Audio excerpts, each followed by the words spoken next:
Happy. Okay. Galing. Napakagaling. In-expect. Hindi. Nag-expect lang kami sa wala. Na parang, ibig sabihin, hindi namin inisip kung anong kikitain ng palabas.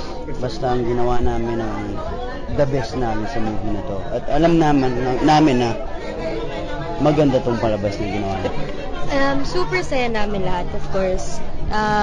Worth it lahat ng mga pinaghirapan namin, and masaya kami dahil kami narinig ng mga feedbacks ng tao na alam mo yun, na tulungan namin sila, and then napasaya namin sila nung pinanood nila, yun.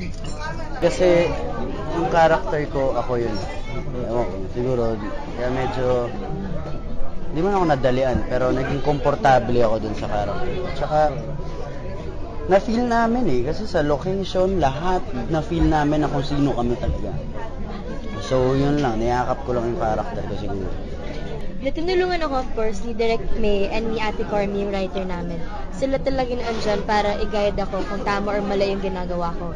Tapos, napadali rin siguro yung pag-lock-in namin doon kasi nga mas naramdaman namin yung characters namin. Tapos, mas yung sinu talaga namin yung sa umpisa talaga. So, parang nakaka-relate kami talaga sa Kung paano mo ma-appreciate ang napakaliliit na bagay. Natuto kaming mag-appreciate ni Katrin kung anong meron kami ngayon. Tsaka na talaga parang nabuksan yung mga mata namin talaga. Parang bumalik ako sa dati. Alam niyo yun? Parang magpasalamat ka na kung anong meron ka, kung anong nangyayari sa'yo ngayon. Yun, siguro. Marami, lalo na siguro kay Jenny and Sheena, yung dalawang bata sa movie. Ang laking part nila sa movie and ang laking part nila sa buhay namin. Totoo. Kasi ang dami mo matututunan sa mga kwento nila.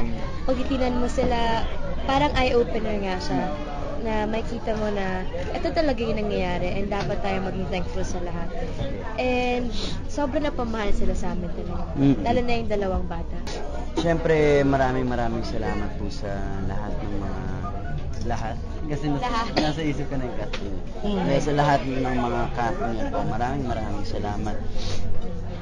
Talagang kami po sobrang thankful sa lahat ng mga ginagawa nila para sa amin, ginagawa niyo po para sa amin, Katrin.